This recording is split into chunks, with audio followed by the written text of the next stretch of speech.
Malgré la pluie du dernier week-end, Nigloland a clos ce dimanche sa saison 2021 avec le sourire. La barre des 600 000 visiteurs n'est pas loin alors que le parc a dû attendre le 12 juin pour pouvoir ouvrir ses attractions. On va dire que les parcs d'attractions, zoos et sites touristiques locaux ont plutôt bien fonctionné cet été et pour Halloween parce qu'on était une destination géographiquement proche des Français. On n'avait pas besoin de prendre l'avion ni le train pour venir chez nous, donc c'était destination court séjour. Ça correspondait peut-être à la demande du moment avec le Covid.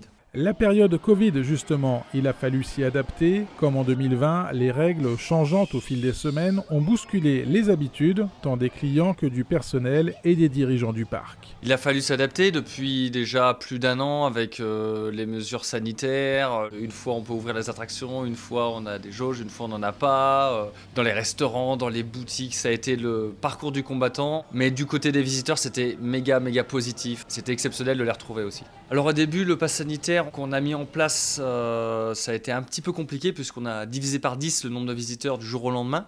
Donc nous, voilà, on a eu un petit peu peur, mais ça a mis, on va dire, 2 semaines à remonter au fur et à mesure. Surtout qu'on était un des premiers secteurs à devoir l'appliquer. 21 juillet, ça a été compliqué et début août, c'est revenu très vite à la normale. Selon les premiers éléments, les Aubois sont revenus en nombre cette année, mais Nigloland a surtout touché de nouveaux visiteurs venus des grandes zones urbaines comme Paris, Lyon et Lille.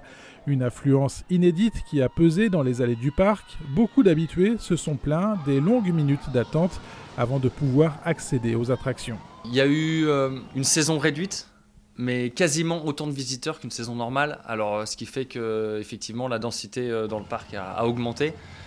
Mais moi, je pense qu'on est toujours dans notre ADN meilleur que les autres grands parcs, on va dire, parce qu'on essaye de réduire au maximum les temps d'attente. On a aussi un espace naturel dans le parc qui fait que la journée est peut-être plus agréable. Effectivement, il y avait du monde, mais on a essayé de faire au mieux et toutes les équipes dans les restaurants, dans les attractions, dans les spectacles ont été à fond cet été. À fond, comme le succès de la nouvelle attraction. Selon un sondage mené dans le parc auprès des visiteurs, Krampus Expédition est considéré comme le manège le plus attirant et le plus populaire.